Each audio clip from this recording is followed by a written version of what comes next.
Imbis na pagkain, kakaibang bagay ang nakita sa lalamunan ng isang ginang sa Peru. Sa kanyang x-ray scan, tila isang hibla ng pahabang bagay ang namataan ng mga doktor. Pero hindi ito buto, kundi isa palang pako. Ayon sa kanyang surgeon, aksidente yang nalunok ng ginang habang kumakain ng chicharon. Nagpunta raw siya agad sa ospital nang may maramdamang nakaipit sa kanyang lalamunan. Tumusok sa kanyang artery ang pako, pero tagumpay namang naalis ng mga doktor. Ngayong Easter Sunday, inaasahan po ang sabay-sabay na pag-uwi ng mga nagbakasyon sa mga probinsya nitong Holy Week. Alamin na po natin ang sitwasyon sa SLEX at nakatutukla si Darlene. Darlene, kamusta na? Pia, may pasok na uli bukas kaya kumbaga back to reality na yung mga umuwi o nagbakasyon sa kani-kanilang mga probinsya. Nagsisimula na tuloy bumigat yung daloy ng trapiko sa iba't ibang bahagi ng SLEX tulad na lang dito sa nakikita nyong Mamplasan-Binyan Bridge. Yung nasa kaliwa ng inyong TV screens, yan yung northbound side at yung tail end daw ng traffic ay mahigit 3 kilometro na. Heavy traffic na rin sa northbound side ng Carmona Railroad, SLEX Greenfield, Batino area at bahagi ng Cabuyao, San Cristobal. Maagang umalis sa Bawan, Batangas ang pamilya ni Eric para makaiwas sa mabigat na daloy ng trapiko sa SLEX. Paghapon, sobrang traffic talaga. Ang pamilya ni Lizelle nadala na rin daw sa halos 3 oras na pagkaipit sa heavy-gat na traffic gaya ng naranasan nila noong Semana Santa 2023. Iwas po sa traffic kasi po uwian na po siya. Then may pasok na kinabukasan.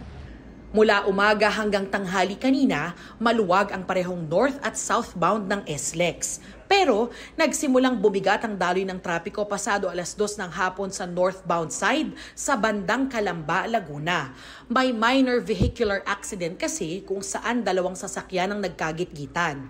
Wala naman daw nasaktan sa aksidente. Isa ang Calamba area sa mga binabantaang choke points dito sa SLEX. Mula kasi 5 lanes, nagiging 3 lanes na lang ang highway dahil sa nagpapatuloy na road widening project. Bago mag 3:00 ng hapon ay naialis din ang mga sasakyan ayon sa SLEX Command Center.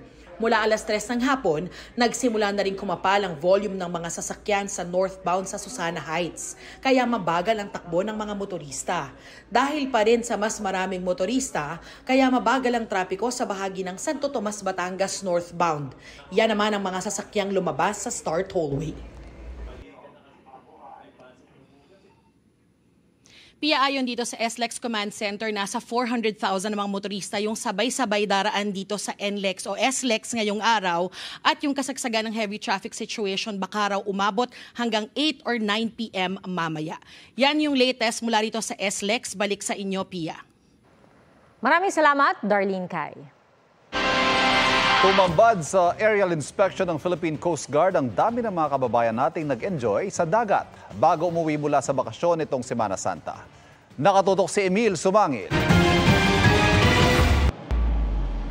Mula sa Pasay, 8:30 ng umaga, lumipad ang team ng Philippine Coast Guard kasama ang GMA Integrated News. Una naming narating ang mga coastal town ng Cavite. Tayo po ay nakalagpas na sa ibabaw ng Rosario, Tanza, Naik at Maragondon. Makapal na ang bilang ng mga kababayan nating naliligo. Kasama natin si Commodore Jerry Tuvilla para siya mismo ang mag-assess sa mga susunod pa natin pupuntahan. Nakikita natin marami talagang nagdagsaan sa mga beaches, no? Ang influx ng kababayan natin para i-celebrate ang Easter Sunday ay talagang kitang-kita natin, no? Sunod naming narating ang mga coastal town ng Batangas.